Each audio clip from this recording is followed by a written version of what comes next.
cepat tanggap yang insya Allah pada sore hari ini akan menyampaikan press conference. Selanjutnya kita buka acara kita dengan membaca basmalah Bismillahirrahmanirrahim serta salawat dan salam junjungan kita kepada Muhammad SAW. Ya, selanjutnya kami persilakan kepada Bapak Ibnu Hajar serta Ustaz Robi Habibowo untuk bisa menyampaikan. Terima kasih.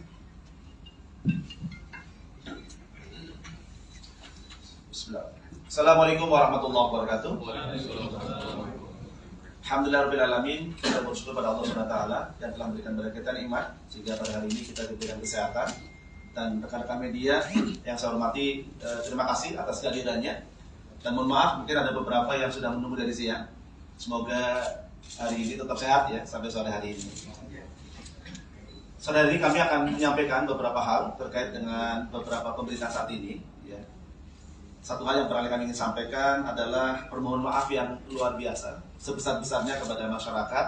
Mungkin beberapa masyarakat kurang nyaman dengan beberapa pemberitaan yang sedang terjadi saat ini. Yang kedua juga kami ucapkan terima kasih kepada majalah Tempo atas semua pemberitaan yang telah dilakukan. Di atas semuanya, pemberitaan itu mestinya menjadi manfaat buat kita semuanya. Banyak pelajaran berharga yang bisa menjadi pelajaran bagi kita semuanya. Teman-teman sekalian, rekan media yang saya hormati, ada beberapa poin yang perlu kami sampaikan pada saat ini dalam preskon pada sore hari ini. Yang pertama adalah kami ingin menyampaikan tentang kelembagaan aksi cepat tanggap. Kami perlu sampaikan di forum ini bahwa aksi cepat tanggap adalah lembaga kemanusiaan yang memiliki izin dari Departemen Sosial Kemensos, bukan lembaga amil zakat yang izinnya dari Basnas atau Kemenang. Jadi ini yang perlu kami sampaikan supaya kita memahami posisi lembaga aksi cepat tanggap. Dan ACT adalah NGO yang sudah berkiprah di 47 lebih negara. Ya, supaya ini menjadi salah satu kebanggaan bangsa ini, ya, memiliki satu entitas lembaga yang mewakili bangsa ini memberikan distribusi bantuan ke banyak negara. Saat ini aksi cepat tanggap menjadi penyalur bantuan, kebaikan dermawan sebagai lembaga kemanusiaan yang membersamai masyarakat melalui berbagai program kemanusiaan, baik program kesehatan, pendidikan, ekonomi, juga emergency kebencanaan. Jadi ini perlu kami sampaikan di awal, karena mungkin beberapa pemberitaan memerlukan posisi kelembagaan aksi cepat tanggap. Yang kedua, kami ingin sampaikan kepada teman-teman sekalian berkaitan langsung dengan kondisi lembaga saat ini. Yang pertama, kami ingin sampaikan tentang kondisi keuangan lembaga. Pertama, kami ingin sampaikan pada teman-teman semua bahwa kondisi lembaga, alhamdulillah kita bersyukur pada Allah SWT, aksi cepat tanggap dalam kondisi yang baik-baik saja. Mungkin dari beberapa beritaan yang menyampaikan lembaga ini limbung atau yang lain-lain, kami ingin sampaikan insya Allah lembaga ini sedang berjalan baik-baik saja.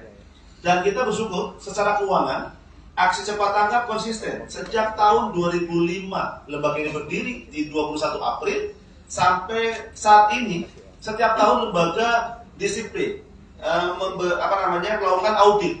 Ya. Dan setiap audit selama 2005 sampai 2020 kita mendapatkan predikat WTP, wajar tanpa pengecualian. Ini menjadi salah satu poin penting karena opini tata kelola keuangan terbaik yang diberikan oleh auditor KP menjadi hal penting buat kami untuk menunjukkan bahwa tata kelola lembaga ini berjalan dengan baik. Dan yang tidak kalah pentingnya kami sampaikan bahwa laporan keuangan sejak 2005 sampai 2020 yang sudah teraudit ini yang mendapat predikat WTP kami sudah publikasikan di website kami act.id. Jadi sebenarnya siapapun bisa melihat di sana. Jika kalau ada beberapa yang bertanya seperti apa pengelolaan ACT, sebenarnya sudah kami publish sebagai bagian dari transparansi lembaga ini kepada publik. Ya.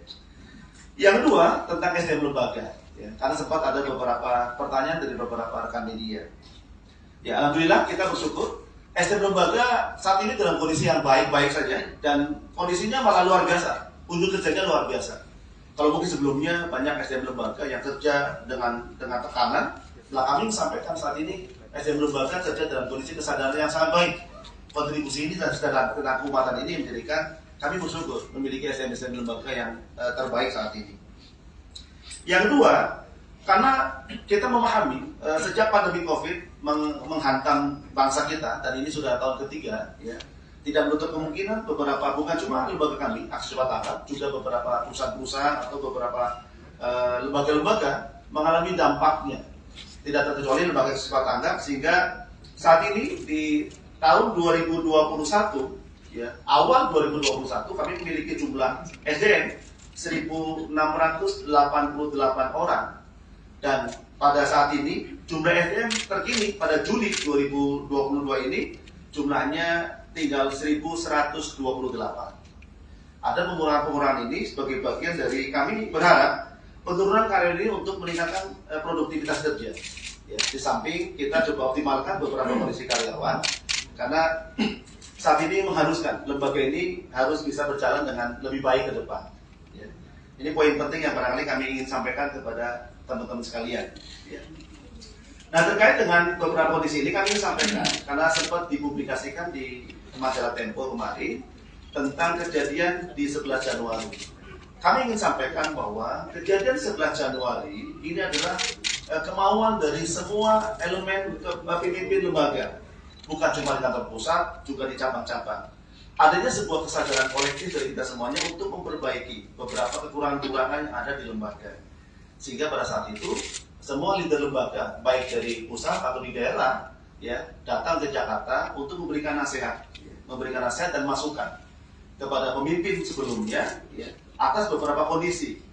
Ya, sehingga dengan waktu itu, ya, kita bersyukur sebenarnya dengan mudah, ya, dengan lapang dada, pemimpin sebelumnya, Bapak Yudin, menandatangani surat pengunduran dirinya.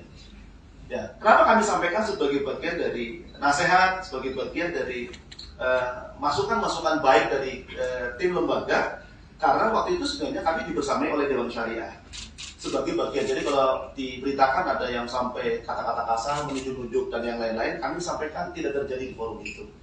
Karena sebenarnya motivasi awalnya adalah memberikan ruang untuk muhasabah, untuk memperbaiki beberapa hal, dan semoga bagian dari spirit kita untuk memperbaiki lembaga ke depan. Dan beberapa kondisi yang barangkali sejak 11 Januari beliau mengundurkan diri, ya, dari lembaga, kami melakukan proses berikutnya, memberikan undangan untuk rapat pembina. Aturannya adalah 7 hari. Sehingga pada tanggal 20 Januari 2022 kemarin kami mengadakan rapat pembina, dan beliau diundang untuk hadir dalam rapat pembina untuk perubahan akte, ya, di yayasan. Beliau sampaikan pada kami lewat WA bahwa beliau sedang di luar kota, dan beliau sampaikan memberikan kuasa kepada kita semuanya untuk melanjutkan prosesnya dengan baik.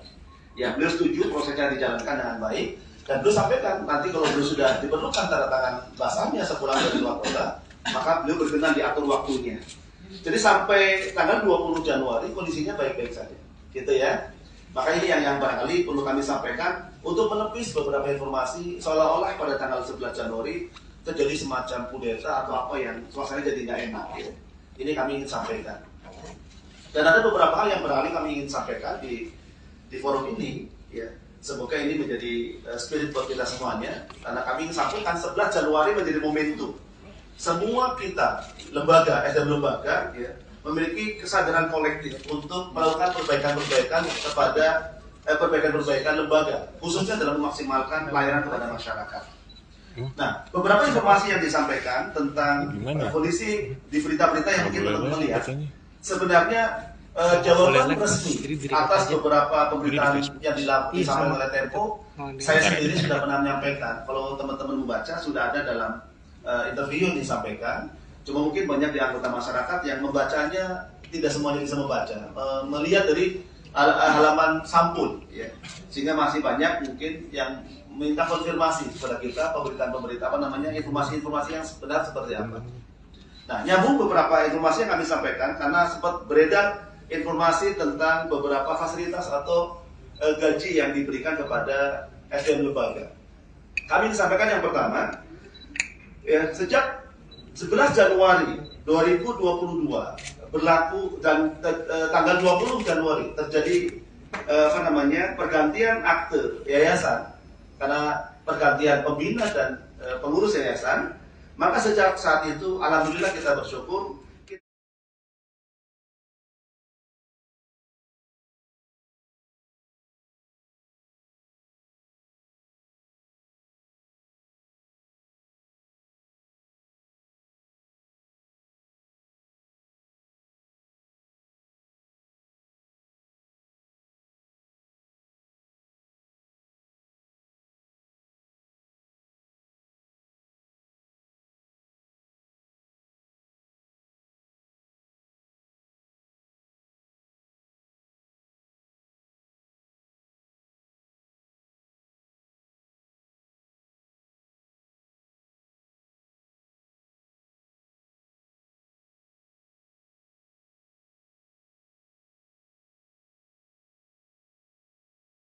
Bobi Herwibowo sebagai anggota Dewan dari anggota Dewan Pembina dari Yayasan Cepat Tanggap yang insya Allah pada sore hari ini akan menyampaikan press conference.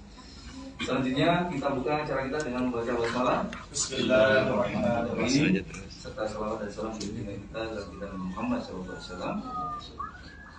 Ya, selanjutnya kami persilakan kepada Bapak Ibnu Hajat serta Ustadz Bobi Herwibowo untuk bisa menyampaikan. Terima kasih.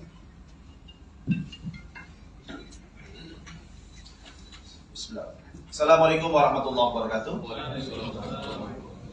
Alhamdulillahirrahmanirrahim. Kita bersyukur pada Allah SWT yang telah memberikan kepada kita nikmat sehingga pada hari ini kita diberikan kesehatan. Dan rekan-rekan media yang saya hormati, terima kasih atas kehadirannya. Dan mohon maaf, mungkin ada beberapa yang sudah menunggu dari siang. Semoga hari ini tetap sehat ya sampai sore hari ini. Sore hari ini kami akan menyampaikan beberapa hal terkait dengan beberapa pemberitaan saat ini. Ya. Satu hal yang barangkali kami ingin sampaikan adalah permohonan maaf yang luar biasa, sebesar-besarnya kepada masyarakat. Mungkin beberapa masyarakat kurang nyaman dengan beberapa pemberitaan yang sedang terjadi saat ini. Yang kedua juga kami ucapkan terima kasih kepada majalah Tempo atas semua pemberitaan yang telah dilakukan. Di atas semuanya, pemberitaan itu mestinya menjadi manfaat buat kita semuanya. Banyak pelajaran berharga yang bisa menjadi pelajaran bagi kita semuanya. Teman-teman sekalian, rekan media yang saya hormati, ada beberapa poin yang perlu kami sampaikan pada saat ini dalam preskon pada sore hari ini. Yang pertama adalah kami ingin menyampaikan tentang kelembagaan aksi cepat tanggap. Kami perlu sampaikan di forum ini bahwa aksi cepat tanggap adalah lembaga kemanusiaan yang memiliki izin dari Departemen Sosial Kemensos, bukan lembaga amil zakat yang izinnya dari Basnas atau Kemenang. Jadi ini yang perlu kami sampaikan supaya kita memahami posisi lembaga aksi cepat tanggap. Dan ACT adalah NGO yang sudah berkiprah di 47 lebih negara. Ya, supaya ini menjadi salah satu kebanggaan bangsa ini, ya, memiliki satu entitas lembaga yang mewakili bangsa ini memberikan distribusi bantuan ke banyak negara. Saat ini aksi cepat tanggap menjadi penyalur bantuan kebaikan dermawan sebagai lembaga kemanusiaan yang membersamai masyarakat melalui berbagai program kemanusiaan, baik program kesehatan, pendidikan, ekonomi, juga emergency kebencanaan. Jadi ini perlu kami sampaikan di awal karena mungkin beberapa pemberitaan memerlukan posisi kelembagaan aksi cepat tanggap.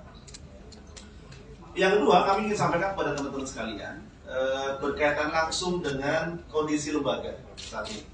Yang pertama, kami ingin sampaikan tentang kondisi keuangan lembaga. Pertama, kami ingin sampaikan pada teman-teman semua bahwa kondisi lembaga, alhamdulillah kita bersyukur pada Allah SWT, aksi cepat tanggap dalam kondisi yang baik-baik saja. Mungkin dari beberapa pemberitaan yang menyampaikan lembaga ini limbung atau yang lain-lain, kami ingin sampaikan insya Allah lembaga ini sedang berjalan baik-baik saja. Dan kita bersyukur secara keuangan, aksi cepat tanggap konsisten. Sejak tahun 2005, lembaga ini berdiri di 21 April, sampai saat ini, setiap tahun lembaga disiplin, melakukan audit. Ya. Dan setiap audit selama 2005 sampai 2020, kita mendapatkan predikat WTP, wajar tanpa pengecualian.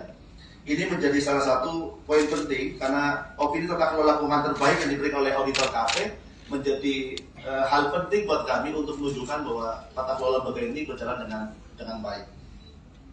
Dan yang tidak kalah pentingnya kami sampaikan bahwa laporan keuangan sejak 2005 sampai 2020 yang sudah teraudit ini yang mendapat predikat WTP kami sudah publikasikan di website kami act.id. Jadi sebenarnya siapapun bisa melihat di sana. Jika kalau ada beberapa yang bertanya seperti apa pengelolaan ACT, sebenarnya sudah kami publish sebagai bagian dari transparansi lembaga ini kepada publik. Ya. Yang kedua tentang SDM lembaga, ya. Karena sempat ada beberapa pertanyaan dari beberapa rekan media. Ya, alhamdulillah kita bersyukur SDM lembaga saat ini dalam kondisi yang baik-baik saja dan kondisinya malah luar biasa, unjuk kerjanya luar biasa. Kalau mungkin sebelumnya banyak SDM lembaga yang kerja dengan tekanan, kami sampaikan saat ini SDM lembaga kerja dalam kondisi kesadaran yang sangat baik.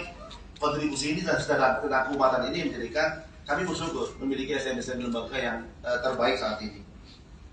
Yang kedua, Karena kita memahami sejak pandemi COVID menghantam bangsa kita, dan ini sudah tahun ketiga, ya, tidak menutup kemungkinan beberapa, bukan cuma lembaga kami, Aksi Cepat Tanggap, juga beberapa perusahaan-perusahaan atau beberapa lembaga-lembaga mengalami dampaknya. Tidak terkecuali lembaga Aksi Cepat Tanggap, sehingga saat ini di tahun 2021, ya, awal 2021 kami memiliki jumlah SDM 1.688 orang. Dan pada saat ini jumlah SDM terkini pada Juli 2022 ini jumlahnya tinggal 1.128. Ada pengurangan-pengurangan ini sebagai bagian dari kami berharap penurunan karyawan ini untuk meningkatkan produktivitas kerja. Ya, di samping kita coba optimalkan beberapa kondisi karyawan, karena saat ini mengharuskan lembaga ini harus bisa berjalan dengan lebih baik ke depan. Ya. Ini poin penting yang barangkali kami ingin sampaikan kepada teman-teman sekalian. Ya. Nah, terkait dengan beberapa kondisi ini kami ingin sampaikan, karena sempat dipublikasikan di majalah Tempo kemarin tentang kejadian di 11 Januari. Kami ingin sampaikan bahwa kejadian 11 Januari ini adalah kemauan dari semua elemen pemimpin lembaga, bukan cuma di kantor pusat, juga di cabang-cabang. Adanya sebuah kesadaran kolektif dari kita semuanya untuk memperbaiki beberapa kekurangan-kekurangan yang ada di lembaga. Sehingga pada saat itu semua leader lembaga, baik dari pusat atau di daerah, ya, datang ke Jakarta untuk memberikan nasihat dan masukan kepada pemimpin sebelumnya, ya, atas beberapa kondisi. Ya, sehingga dengan waktu itu, ya, kita bersyukur sebenarnya dengan mudah, ya, dengan lapang dada, pemimpin sebelumnya, Bapak Yudin, menandatangani surat pengunduran dirinya. Ya, kenapa kami sampaikan sebagai bagian dari nasihat, sebagai bagian dari masukan-masukan baik dari tim lembaga, karena waktu itu sebenarnya kami dibersamai oleh Dewan Syariah sebagai bagian. Jadi kalau diberitakan ada yang sampai kata-kata kasar, menunjuk-nunjuk dan yang lain-lain, kami sampaikan tidak terjadi di forum itu. Karena sebenarnya motivasi awalnya adalah memberikan ruang untuk muhasabah, untuk memperbaiki beberapa hal, dan semoga bagian dari spirit kita untuk memperbaiki lembaga ke depan. Dan beberapa kondisi yang barangkali sejak 11 Januari beliau mengundurkan diri, ya, dari lembaga, kami melakukan proses berikutnya, memberikan undangan untuk rapat pembina. Aturannya adalah 7 hari. Sehingga pada tanggal 20 Januari 2022 kemarin kami mengadakan rapat pembina dan beliau diundang untuk hadir dalam rapat pembina untuk perubahan akte, ya, di yayasan. Beliau sampaikan pada kami lewat WA bahwa beliau sedang di luar kota dan beliau sampaikan memberikan kuasa kepada kita semuanya untuk melanjutkan prosesnya dengan baik. Ya, beliau setuju prosesnya dijalankan dengan baik, dan beliau sampaikan nanti kalau beliau sudah diperlukan tanda tangan basahnya sepulang dari luar kota, maka beliau berkenan diatur waktunya. Jadi sampai tanggal 20 Januari kondisinya baik-baik saja, gitu ya.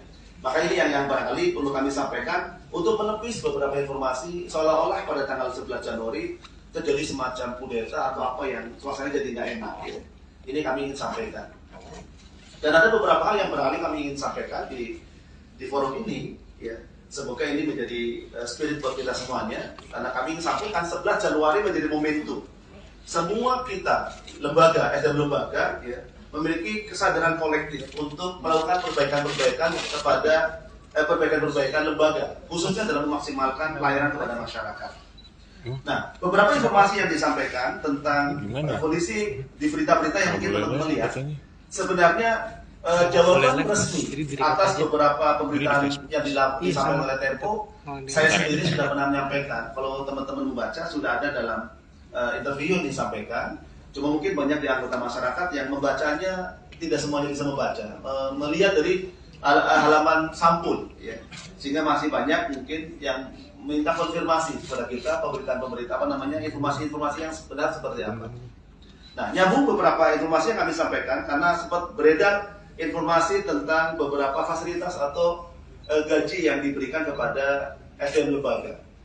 Kami sampaikan yang pertama, ya, sejak 11 Januari 2022 berlaku dan tanggal 20 Januari terjadi pergantian akte yayasan karena pergantian pembina dan pengurus yayasan.